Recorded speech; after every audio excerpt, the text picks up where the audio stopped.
Assalamualaikum warahmatullahi wabarakatuh.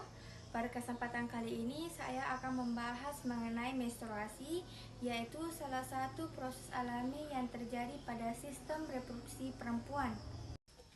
Menstruasi yaitu luruhnya lapisan dinding rahim disertai keluarnya darah melalui vagina karena tidak terjadi pembuahan.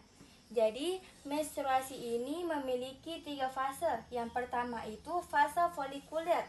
Fase folikuler terjadi sebelum sel telur dilepaskan, di mana hipotalamus merupakan bagian dari otak melepaskan GnRH, gonadotropin releasing hormone, yang merangsang hipofisis anterior yang menghasilkan FSH, follicle stimulating hormone, dan juga luteinizing hormone. FSH dan LH dilepaskan ke ovarium untuk merangsang sekitar 15-20 sel telur. Masing-masing berada dalam kantung kecil disebut dengan folikel.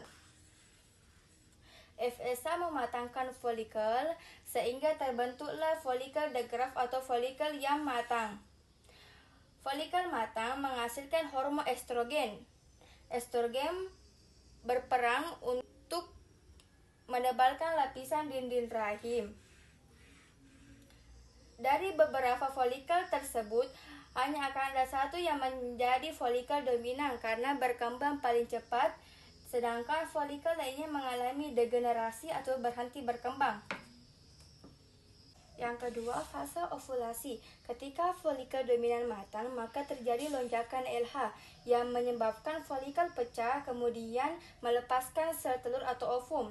Ovum kemudian ditangkap oleh fimbriae, bergerak menuju ke tuba falopi untuk kemungkinan terjadi pembuahan. Ketiga, fase luteal.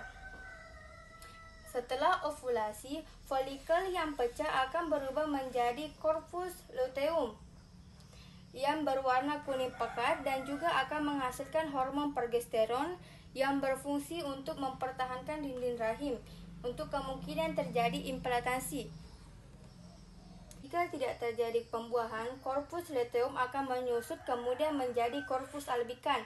Progesteron akan menurun sehingga lapisan dinding rahim akan luruh menjadi menstruasi. Tetapi jika terjadi pembuahan, corpus luteum tetap dipertahankan oleh HCG, human chorionic gonadotropin, sehingga terus menghasilkan progesteron yang mempertahankan lapisan dinding rahim untuk mendukung awal kehamilan.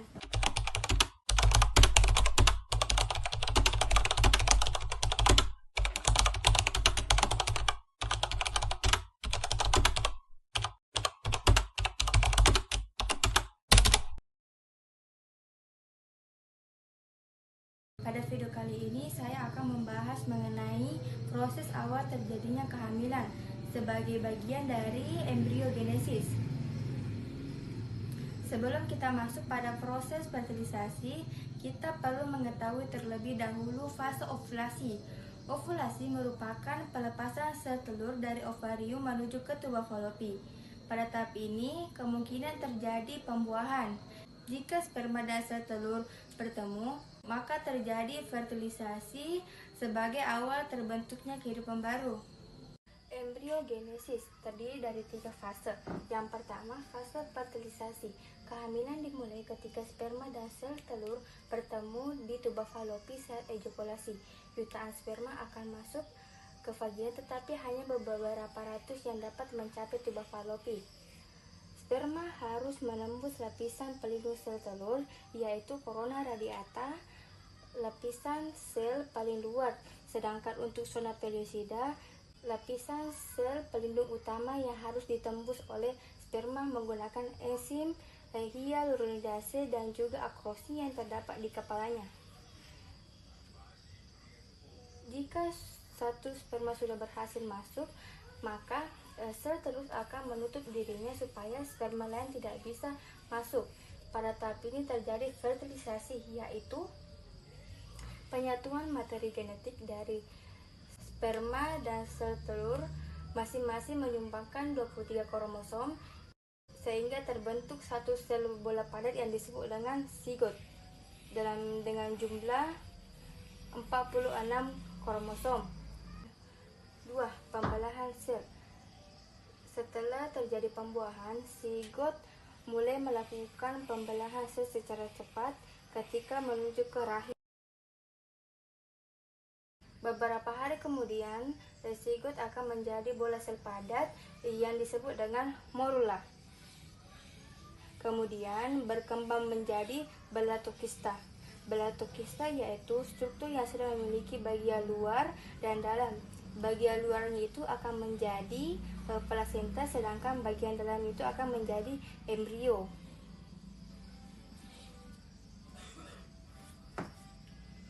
Tiga, implantasi.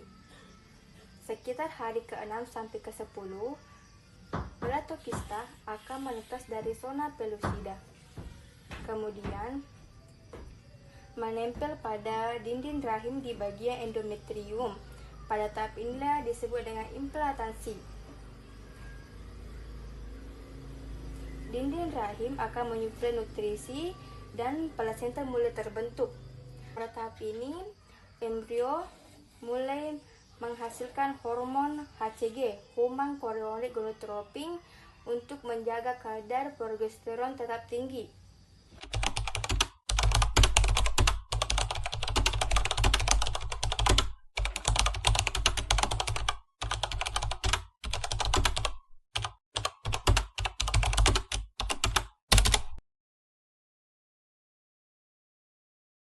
Laktasi adalah proses produksi dan pengeluaran ASI yang dikendalikan oleh hormon dari otak, bukan hanya terjadi di payudara. Proses ini dimulai saat bayi menghisap puting. Rangsangan tersebut dikirim ke hipotalamus, lalu diteruskan ke kelenjar pituitari yang terdiri dari hipofisis anterior dan juga posterior.